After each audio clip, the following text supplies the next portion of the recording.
music die at some point. There we go. Okay. Hello and welcome, everyone. It's great to see all of you here. My name is Kareem Mamdani, and I'm the president and CEO here at Ontario Shore Centre for Mental Health Sciences. Thank you for being here today. So as we observe Mental Health Week from May 1st to the 7th, we recognize that 1 in every 5 Canadians has difficulty with their mental health. Today, we come together to honor our commitment to the field of mental health and our ongoing efforts to improve the lives of those that are impacted by mental illness. I'd like to welcome everyone who has joined us today, both in person and online, staff, volunteers, patients, and families. And I understand that we're actually on YouTube right now, so we're live. Today's event also includes a number of notable guests, dignitaries, and community partners, and quite frankly, thank you because you've always been there for us. You're our friends, our neighbors, and we truly appreciate you. On behalf of Ontario Shores, I'd like to welcome all of you. It's great that you're here with us today. So to get us started, let's first take a moment to express our gratitude to the land. Ontario Shores acknowledges the Mississaugas of Scugog Island, First Nations lands, and the people which are covered by the Williams Treaty. For use of this land, it allows us to work and care for others, and we are truly grateful. Every day, our employees and volunteers go above and beyond to improve the lives of our patients. I consider it an honor to serve alongside each one of you. I'd like to express my gratitude to our distinguished guests for their outstanding support, dedication to mental health, and your collaboration. We are excited to continue working to improve the lives of many people impacted by mental illness. Today is an excellent day to reflect on what we have accomplished together, to advance the mental health system, and to renew our commitment to transform the way in which emergency psychiatric care is delivered. So we're delighted to welcome Whitby's MPP and Parliamentary Assistant to the Premier, Lauren Coe. It's an absolute pleasure to welcome him today, as he's truly a staunch advocate of Ontario Shores, and most recently for our work to bring psychiatric emergency services to Durham region. Welcome, Lauren. Thank you.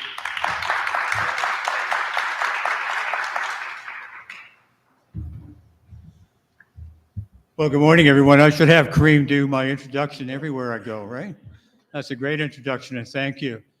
And I'd like to take a moment to thank Kareem and all the staff who are here today for all of what you accomplish every day and every month and every year in providing support to not only the residents throughout the region of Durham, but others who come here for help, giving people a hand up when they need them, giving their families the level of support that they need as well. So thank you so much. It's appropriate as we discuss Mental Health Week, isn't it? And the role that you play. But as I reflect a little bit about Mental Health Week and coming here today, and I'm here quite regularly for a variety of reasons. Sometimes with the Minister of Health, sometimes with the Premier of Ontario, who's my boss because I'm his parliamentary assistant. But this week is a time for Region of Durham residents to come together to speak openly about mental health, listen with empathy to the stories of others, and support those who are struggling. And we all have life stories to share, don't we, about mental health? Certainly coming out of the pandemic the last two and a half years. Mental health challenges affect many of us. Yet these issues, as many of the staff will know, are often treated differently than physical health. No one, absolutely no one, should suffer in silence. And by being open with others, we can help break down the stigma surrounding mental health and ensure people seek the care they need. Now, our government is working to create a system where Ontarians of all ages have access to timely and appropriate mental health and addiction supports. Some of you were present for the recent announcement that we made with the Minister of Health about significantly expanding our network of youth wellness hubs. And it's another example of us creating a system where Ontarians of all ages have convenient access to the highest quality mental health and addiction supports when and where they need them. And we've talked about that in other venues as well, not only here. Now, our plan, Roadmap to Wellness, will help build a world-class mental health and addiction system.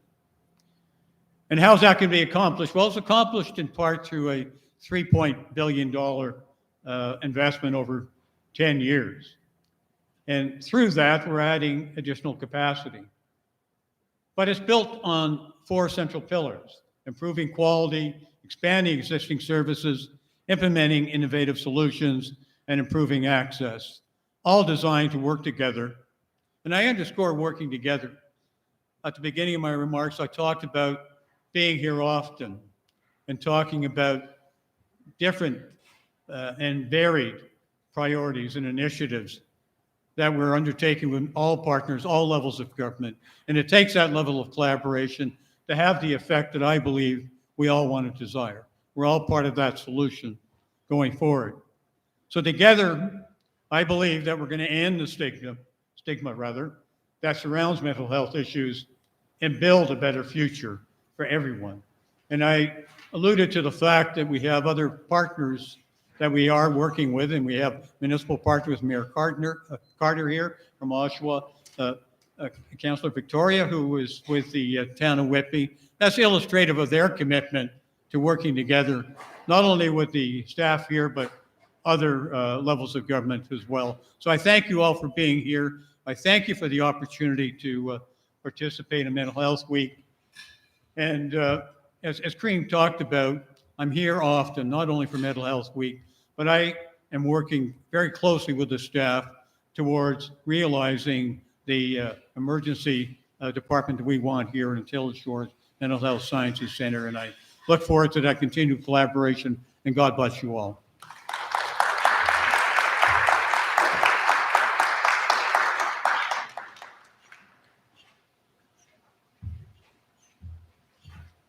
Thanks very much, Lauren, for your unwavering advocacy and support of Ontario Shores and our mission.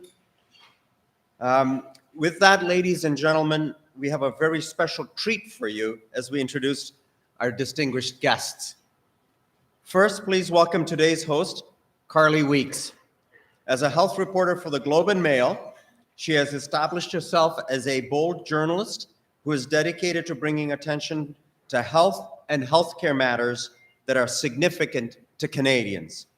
Her work offers a realistic perspective and dispels misconceptions on various subjects, including the issue of prescription painkiller addiction, worries about vaccination, and the influence of large food corporations on nutrition policy, among others.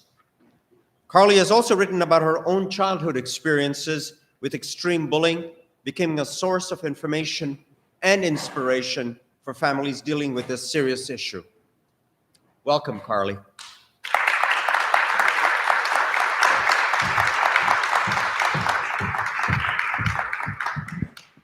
Next, I'd like to formally welcome Dr. Scott Zeller, also known as the Earl of Psychiatric Medicine. Dr. Zeller is considered the leading authority on psychiatric emergencies worldwide. He created the EmPATH model of psychiatric emergency care, which has been widely discussed and has contributed to the development of over 15 EmPATH units throughout the United States. He has written several textbooks, as well as numerous peer-reviewed articles and book chapters, and has lectured internationally as a keynote speaker. He has published research on innovative designs for emergency mental health care and has assisted in their implementation in several facilities. Dr. Zeller obtained his medical degree from Northwestern University and finished his residency at the University of California, San Francisco. He is previously the president of the American Association for Emergency Psychiatry. He was also awarded the title of USA Doctor of the Year by the National Council on the Behavioral Health in 2015. He has personally cared for over 80,000 patients in his 30 years of practice, just to highlight a few things. We are also honored to have you both here. Welcome, Dr. Zeller.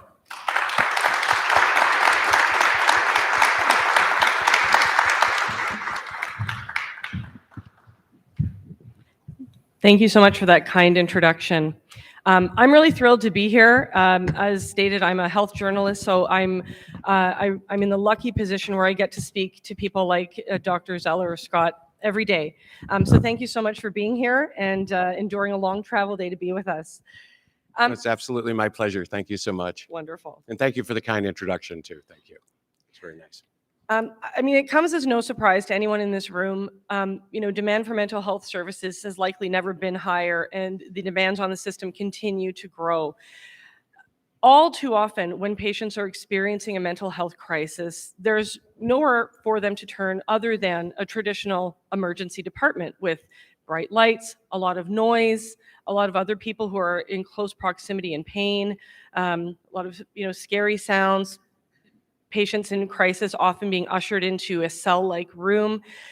Scott, I wanted to ask you, you took a look at this model years ago and just realized this is not working. I wanted to ask you about how you were able to kind of turn that on its head and create this EmPATH unit.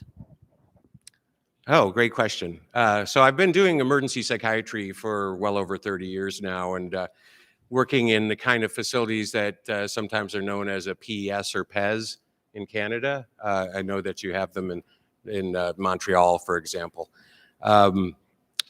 So I was working in that kind of environment, and what kept happening was I was seeing news and media stories, internet, TV, newspapers, that were talking about how all these people were, like what you were saying, coming to emergency departments and getting actually stuck there for long hours, often days at a time, waiting for inpatient beds. And we know that that unpleasant environment often made their symptoms much worse, and there were bad outcomes, and they ended up in restraints, and there was assaults, and there was violence, and there was all these bad things. And so, I saw these in CBS News, NBC, New York Times, Washington Post, were all doing these, and they kept saying, well, all these people are waiting for inpatient beds. So clearly the solution is we need to build a lot more inpatient hospitals. Back to you, Jim.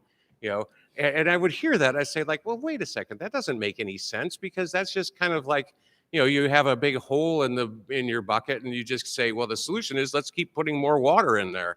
It just doesn't make a whole lot of sense. Instead, why don't we kind of fix what we're doing and do it in a better way, and use some of the things we've learned in emergency psychiatry, most of all, which is the great majority of psychiatric emergencies can be stabilized without the need for hospitalization if we immediately intervene, we start treatment, and we get people into a more therapeutic and comfortable environment. So a lot of the work that I had done in my research has been on how do we do a better job with people who are agitated and aggressive. And we find that if we put people in a much more comfortable space where it's high ceilings, windows, natural light, room to move about, that we find that just that environmental change helps people to do a lot better. And amazingly so. Like if you look at the number of people who end up going in restraints in an open, spacious unit compared to a small claustrophobic one, you go with the difference in like from 25% to less than 1%, just from that environmental change alone in many cases. Because so much of ED, we know a lot of our patients do better by pacing, for example, if they're really frustrated, anxious, or in a bad shape. And you can't do that in the emergency room. If you start doing that, somebody will go, hey, get back in that bed or I'll call security. So what if we had a space where it was okay to pace around and okay to move about? And if you wanted to do some exercise, if you wanted to go outside if possible, all these kind of things, even though you were in a very high acuity, dangerous situation. So that kind of led to the ideas behind EmPATH. We've had psychiatric emergency settings for a long time, but a lot of them were kind of what you were describing, where people get put into a small room, which often feels like punishment or a cell. What we've learned is that people in that first 24 hours of a crisis, that human contact is really, really important, and that helps people to get better.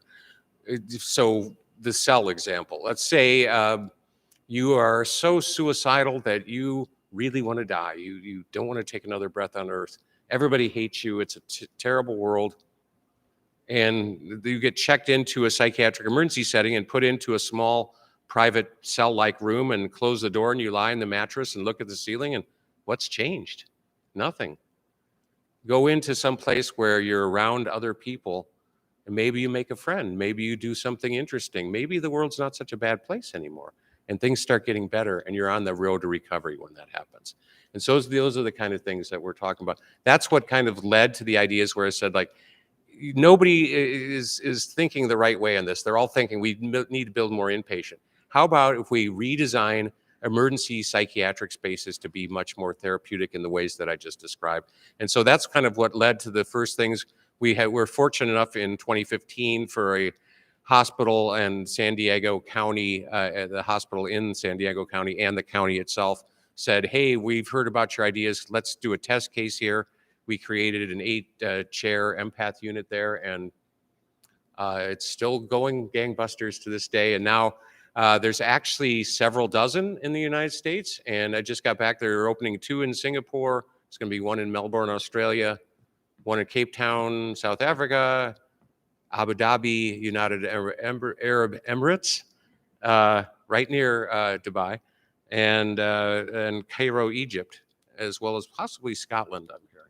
So Unbelievable. And it's just makes so much sense when you start to talk about it, but putting people in a space where they're comfortable, where they're in a recliner chair, where they're open to talk to staff, where they're seen quickly, and they're not sort of ushered through the system in the same way as patients who are there for an acute physical need right in that moment. And it when you talk about it that way, it makes so much sense. And I should note also, I think you were recently named one of the top people in healthcare design in the United States or in the world. Is that right? The only clinician as well.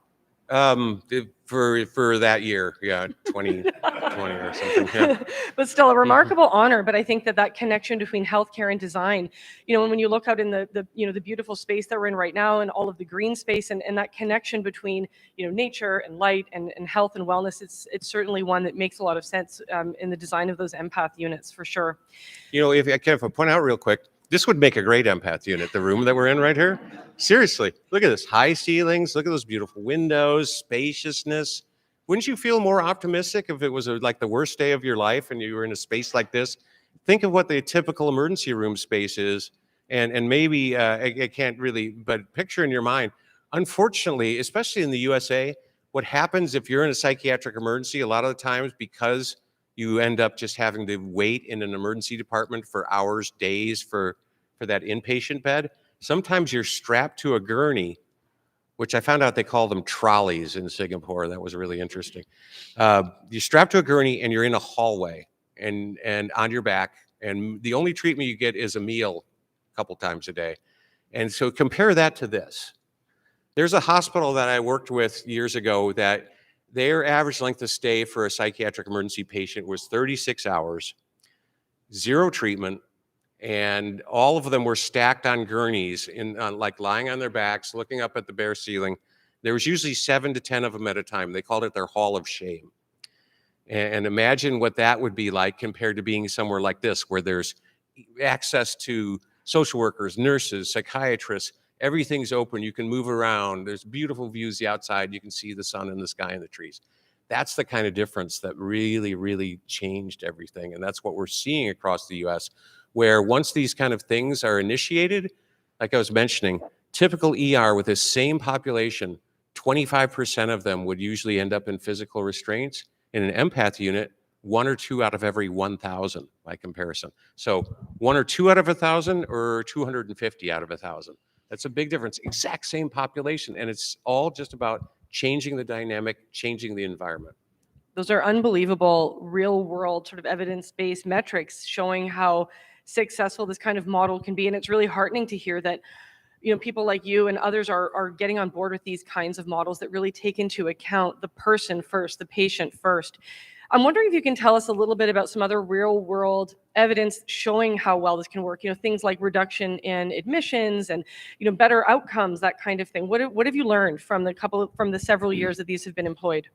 Yeah, so what's great now, like I said, there's several dozen of these, and we now are 8 years of these being in creation since the first one opened in 2015, and we're there's at least 40 to 50 in development across the United States right now, and it's really catching on. Some that I find out about them because I read about them in the news, like, oh, Bemidji, Minnesota, how far out, you know.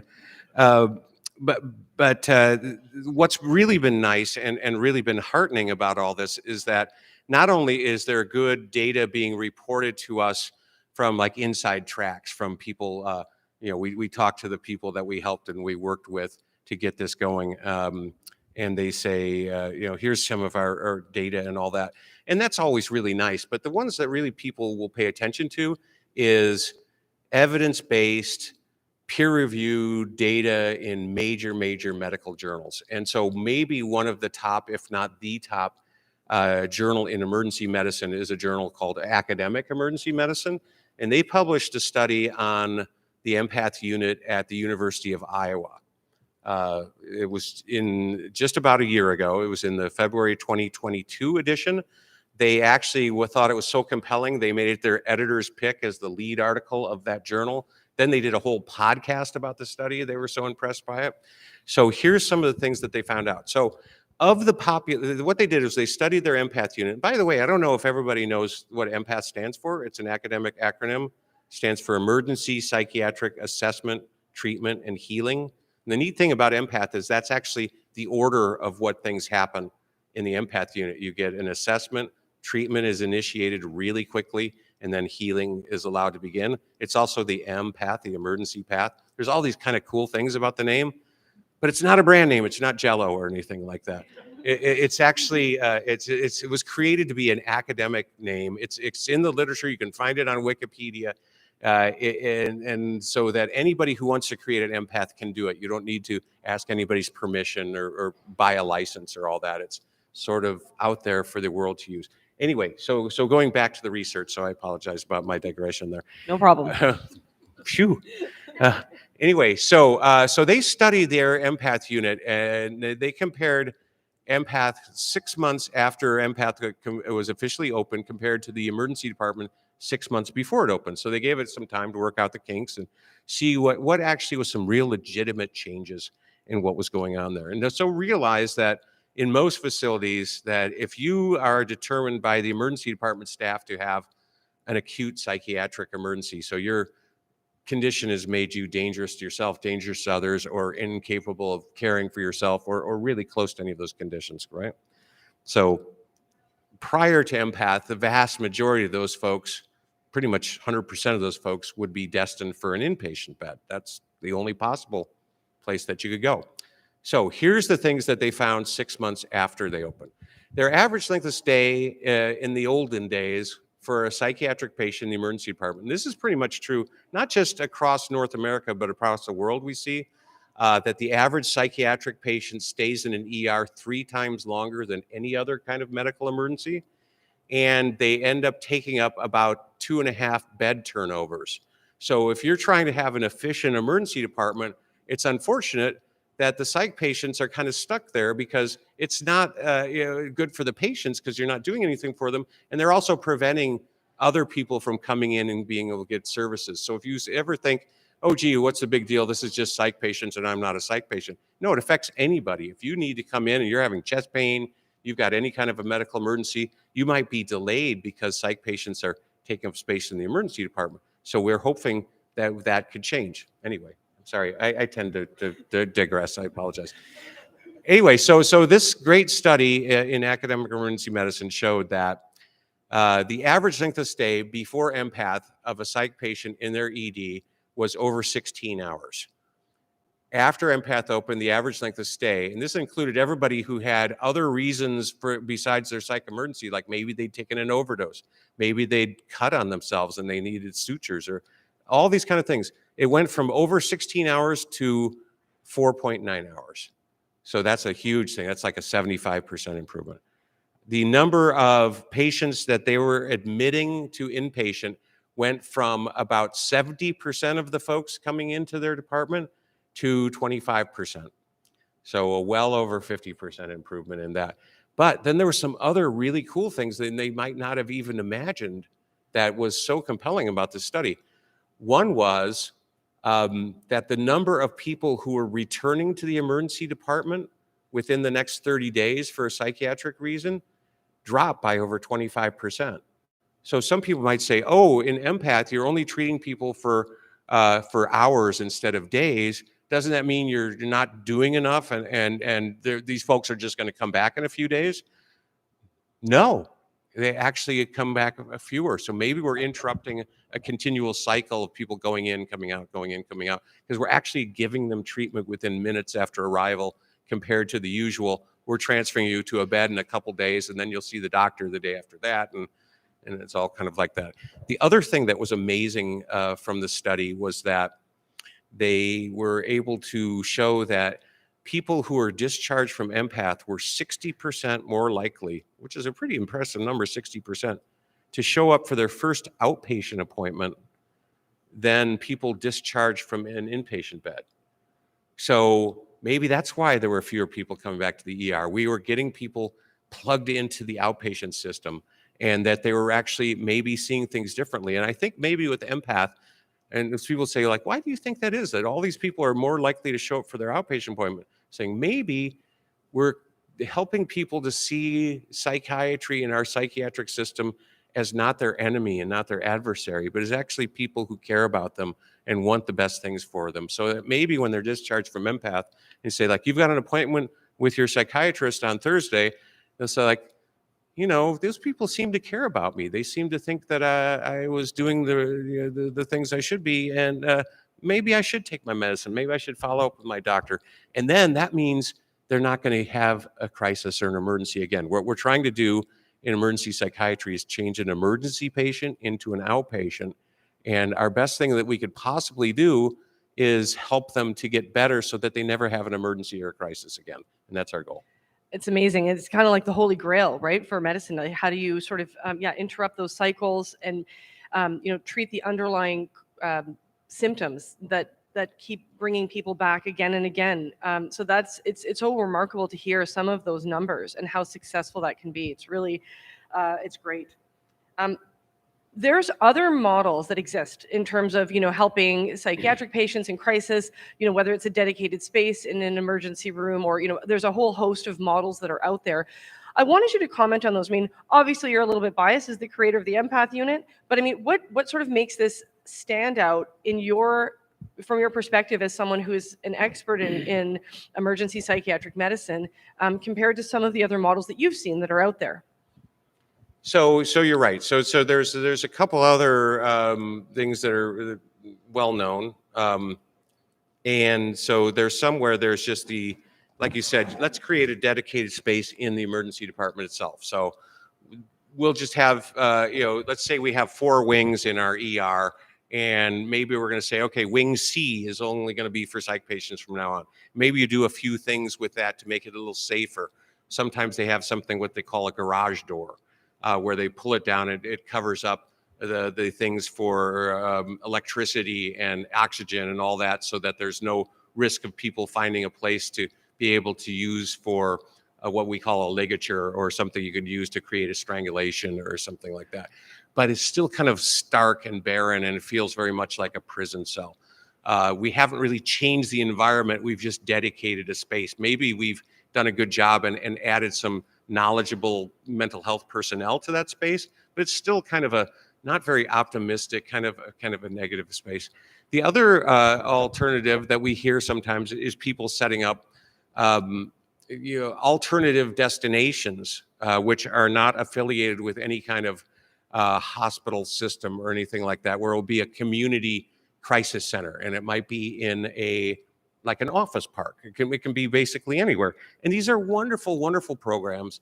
And if you are ambulatory and pretty high functioning, and you've had a really unfortunate thing, let's say you've had a job situation, you've had a bad time in your marriage, school problems, anything like that, you can go to those places and you can get the help you need, and they do wonderful, wonderful work. Sometimes people, unfortunately, look at that model and say, oh, well, all the patients that we're seeing in the ER should be able to go there. And it's really not appropriate to even think of it that way, because we have urgent cares that might be in the pharmacy where you can go to if you've got sniffles or something like that. And then you need to have an emergency department where if there's a car accidents, plane crash, or heart attacks and things like that, you need to go there too. So if we have these community crisis programs, they're a great place for what we might call mild to moderate crises, but we need something that's higher, that doesn't have exclusions. For example, if you've taken an overdose, you can't go to a counseling center. You need to go somewhere where you've gotten a bit higher level of care. But you also, if you have people who are very suicidal, so they need constant supervision, who have acute psychosis and maybe auditory hallucinations telling you to do not very good things, mania, all kinds of different things with schizophrenia. If you have acute intoxication, if you have acute withdrawal, if you have any other medical problems, you need a higher level of care.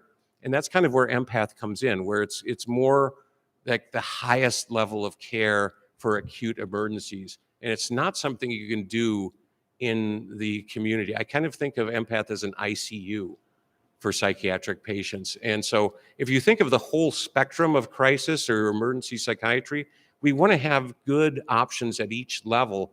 And we want to encourage people who are able to use those more community-focused options.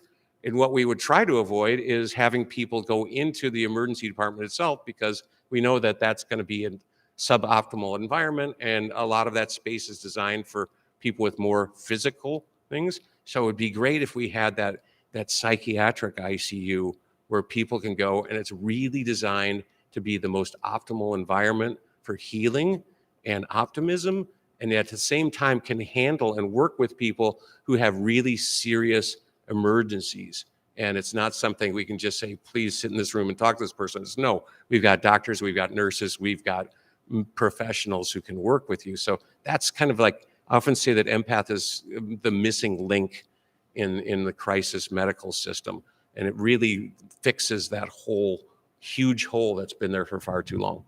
It reminds me of some of the advances that have been made around, treating cardiac patients who are coming in. They're ushered in, and there's a step, and all the staff know the protocol, and and people who are experiencing stroke. I mean, the outcomes for patients have improved so much because everyone's on the same page. The system was sort of tailor-made around those patients.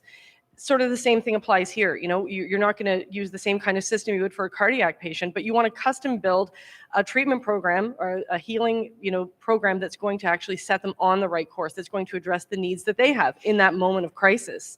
And that, it sounds like it's certainly from the Canadian experience, just something that we have very little access to. And it's just, so desperately needed, some of the stories that we hear and some of the things we cover as reporters. So it's just something that is so, this communities need so badly.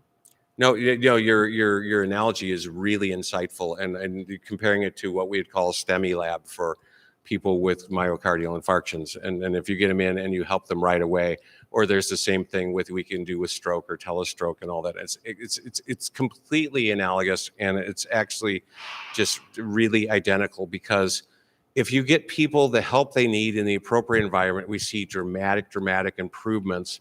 And we don't say, let's do things the old way. So if you come in to, like, say, the hospital emergency department with an asthma attack and you're short of breath, we go like, can't breathe, short of breath, please help.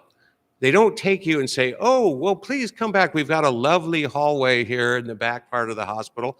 Please have a seat. In a day or two, we'll have an asthma hospital to transfer you to. And that's basically what we've done with psychiatric emergency patients when they come to a typical emergency department. But we can do much better, like what we were saying. We know that if we do all these things, we're going to get much better outcomes. So why not do it that way?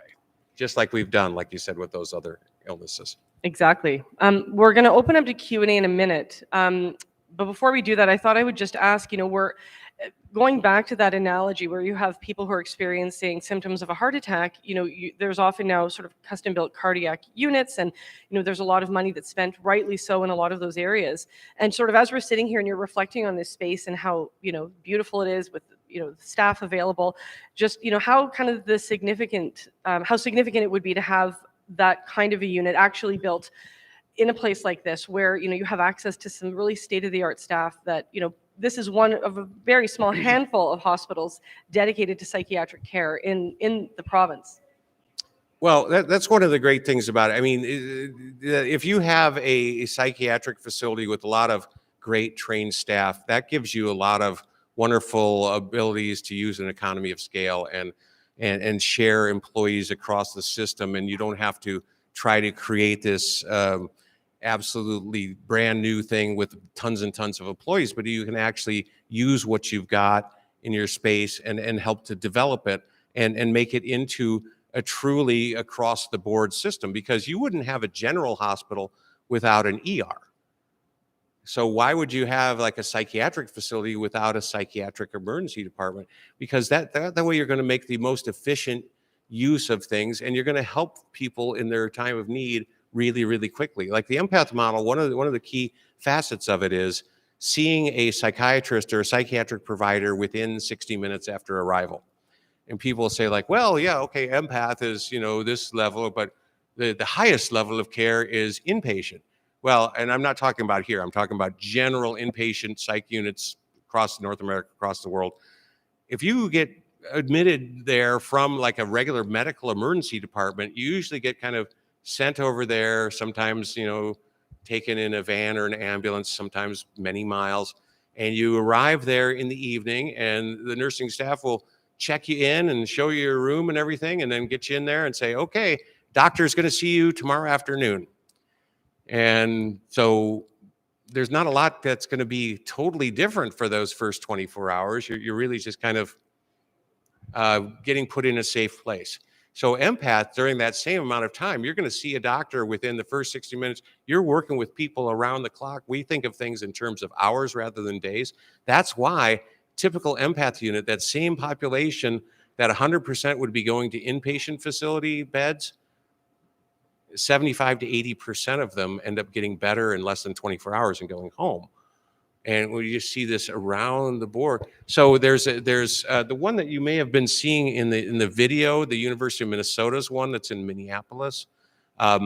They are discharging about 85% of the folks that they see, which is really remarkable. And speaking of the data we were talking about, they're just about to publish in another prominent emergency medicine journal with data very similar to the Iowa model, but actually that even dramatically improved discharge. And you can think about what that means in terms of overall savings for the system.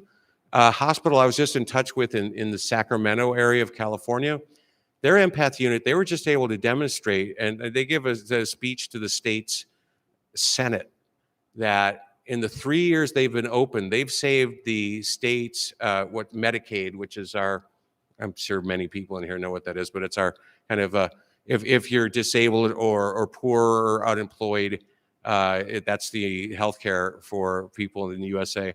And a lot of people with serious mental illness have Medicaid because it's what you get if you have a mental health disability. But anyway, so that's the predominant funding source of reimbursement for a lot of the EmPATH units in California, at least. And they were able to show that in the first 3 years of operation, they saved the county mental health department $36 million. That's including the cost of running the EmPATH unit. That's the money they saved by not admitting people to inpatient. What the typical inpatient stay would be, that they were discharging 75% of the folks they saw. It cost about $2,000 per EmPATH stay. They avoided a $12,000 inpatient stay in 3 out of every 4 patients. So every $8,000 that the Medicaid spent, they saved $36,000.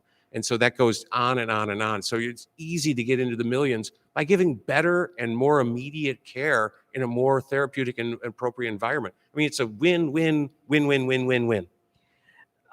Really remarkable results, and thank you so much for reflecting on that. And now I'm going to open it up to Q&A, and so to help us with that, I'm actually going to invite up and introduce Dr. Phil Klassen, the Vice President of Medical Affairs at Ontario Shores. Dr. Klassen is also an assistant professor at the University of Toronto's Department of Psychiatry and Medicine and an expert in forensic psychiatry. Welcome, Phil. Thank you so much. There is a microphone right over here, folks, so for whoever has a question or would like to ask one of these fine gentlemen anything about what you've just heard, please do so. We've got one. So we'll just wait before I'll ask my own, but no, we've got one. Morning. Thank you very much for your presentation this morning, and congratulations on your model. I'm a great believer that it's the direction that our province needs to go in, and I'm very pleased that MPP goes with this morning, because I think it's an important message that the Premier also hears. There's a couple things that I want to bring forward. I represent the great city of Oshawa, and I know there will be cheering when I hear that. Just every month I get our stats in regards to overdoses that are related to opiate poisoning. We know in our great city that we have individuals that are suffering with both mental health and addiction issues. But many of those addiction issues that we've been able to see through our data, those individuals up into the point of almost 96% have a severe mental health issue. So my question being is, under this type of idea, our paramedics will be first on scene with our fire department, our police department, and probably security there. They'll evaluate what they're dealing with. In many circumstances, it is related to an overdose. How do they make the determination that even though it looks like an overdose here, that we need to be able to help them because we understand that there's a mental health component to it? So that's my first question, is how will that work, and how will we be able to determine it? My second question is, the program itself sounds wonderful in regards to making sure individuals get the right care at the right time in the right environment, which I'm 100%. Environment plays a significant role. But is there another component through your studies and through the operation of EmPATH across the United States that you've also had to look at a housing component on the back end to make sure those individuals are then supported into the housing component? So those are my two questions. Can I go ahead? Go ahead. Yeah, great questions, and thank you very much for that. First off, in terms of the comorbid substance abuse issue, we know just in general that the people coming to EmPATH, that this is what we might call the serious and persistently mentally ill population, which is the predominant numbers of folks coming. But then there's, anybody could end up coming. It could be, the son of the big corporation CEO, or the person who's living on the streets, and everybody in between. But that being said, we know that well over 50% of the folks coming are also going to have some comorbid substance abuse issue, whether it be acute or chronic or dependence or withdrawal. There's going to be something going on. So EmPATH is really set up with the idea that we understand that most people are going to be coming in with a comorbid substance abuse issue, and we're not going to try to prevent or tease them out. There's a lot of those programs, like I was saying before, those less acute programs that will say, oh, we can't see you because your blood alcohol is above 0.08. And what we often say in EmPATH is we don't look for a certain blood alcohol level. We actually look at what you're actual doing. How are you? So our rule of thumb is if you're walking, talking, and able to eat a sandwich, you're ready for EmPATH.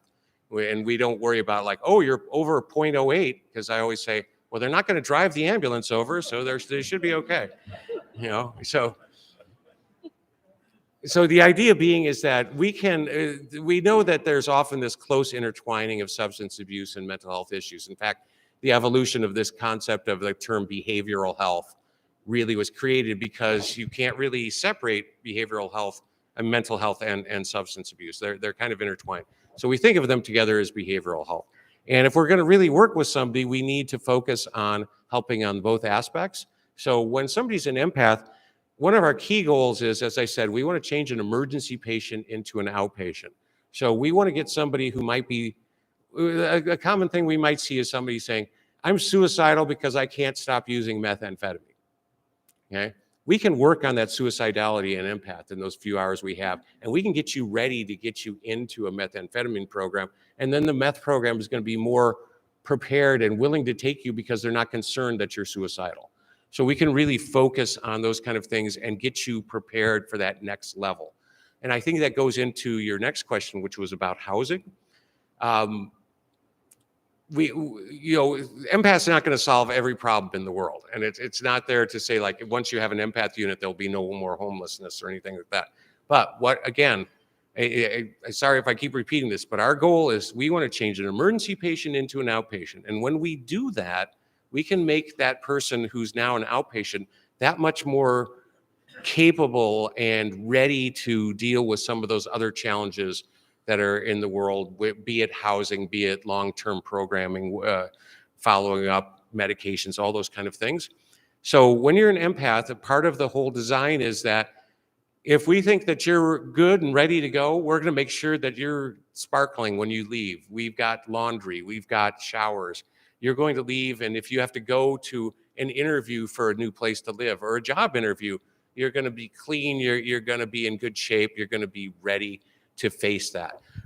If there's an opportunity for a housing program, we're going to be talking to them. Maybe they'll come and meet you at EmPATH, and we're going to have a lot of relationships with outpatient world, be it outpatient mental health, outpatient behavioral health, substance abuse, but also housing programs and other residential long-term solutions. Like I said, we're not going to be building new facilities for residential or things like that. We're just trying to make people ready for that outpatient world. But what we have found in the places that EmPATH exists, some places like in California, there's a state law that if you go to an emergency program, they have to find you a place to live if you're homeless when you leave, unless you refuse. And so that creates challenges for emergency departments and EmPATH units in California. What it also means, though, is that the people who work in EmPATH go out and make relationships with community programs, be it mental health programs, substance abuse programs, housing programs, and get to know them on a reciprocal first name basis. So these folks know, hey, if your shelter program is having a tough time with an individual, send them EmPATH. We're going to help them get back in good shape again. On the other hand, when we've got somebody who we think is doing great, how about we work together so that you can have them have a place to stay for a while and help them get into a long-term situation. And that's really what's kind of nice about it. We're not just pushing people out the door and saying, here's a pamphlet, find a place to stay. We're going to really help people get ready and get those relationships together. Does it work every time? Of course not. But are we going to do better than we've done in the past? Yes. Thank you so much for that. And we have one question here. Hi, my name is Marilyn Crawford. I'm the deputy mayor for the great town of Ajax. Ajax has the number 2 amount of population for unsheltered individuals. And today I was recently told of a young man, 15 years old, who has taken his life. So I want to thank you for having this conversation. This is an important conversation for us to have. I first heard of EmPATH through Mayor Carter, and quite honestly, it has not left my mind since we started talking about it. Ajax has Ajax Pickering Hospital. Their emergency wait times are astronomical at this point. To me, this makes sense to have an emergency place where it treats the needs of the people coming in and not having to sit in the wrong place. So my question to you is, as municipalities here along in Durham region, what can we do to help you? And have you done any advocacy with the province on this piece? I might turn over to Dr. Clausen for that question. It's a perfect, but thank you. And I appreciate you telling me the sad story. Yeah, I mean, is this on? Yeah. I'm not sure that I'm actually the best person in the hospital to respond to that. I can say that we have been engaged in advocacy for a number of years now. We've been working with Dr. Zeller and with our design people as part of our master plan to try to bring the EmPATH style unit to Ontario Shores. Certainly, I mean, you could see from MPP Co's presence and the presence of other people here, been working with people in government as well. We remain hopeful that with this advocacy process, that ultimately we're going to see an EmPATH unit here. I think it's been maybe 4 years roughly since we put together the master plan and began that process. So this is part of just continuing to tell the story. I think the interesting thing is the story continues to get better. You were hearing Dr. Zeller talk about data. And one of the things that we were a little shorter on in the early days was data in terms of outcomes, because there were more limited number of EmPATH units, and it takes time to get data, and you need academic health scientists to have some EmPATH units because they'll be more likely to publish the data and those kinds of things.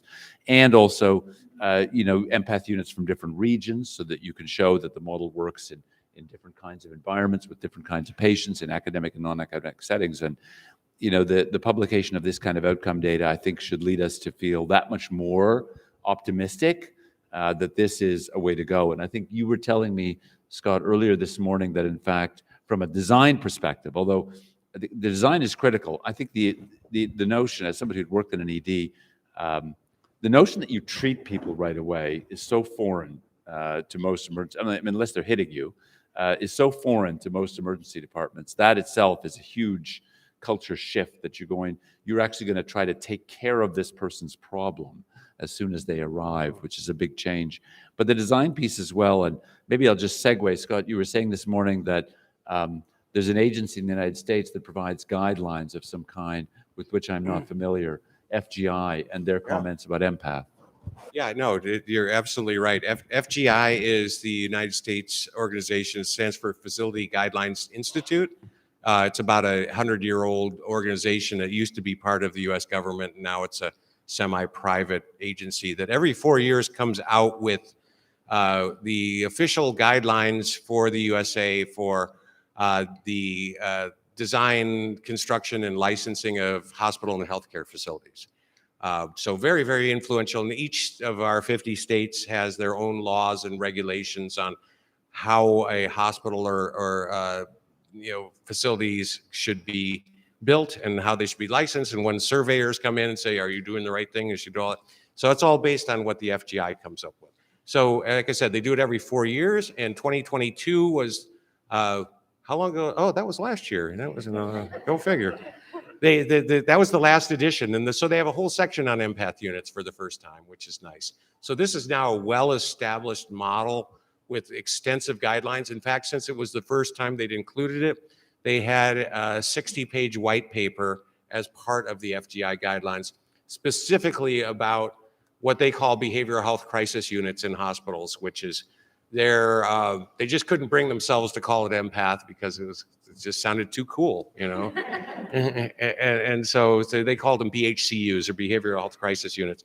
But they have that now established, and all the kind of things like you've been talking about doing here are now a fixed, established model that's, every architectural firm in the USA has that book on its shelf that says, okay, here's the BHCUs, here's what you need. Here's how far the sink should be from the recliner and all this kind of cool stuff, but also just a general overall saying, this is an important way to do things and it should be in your hospital.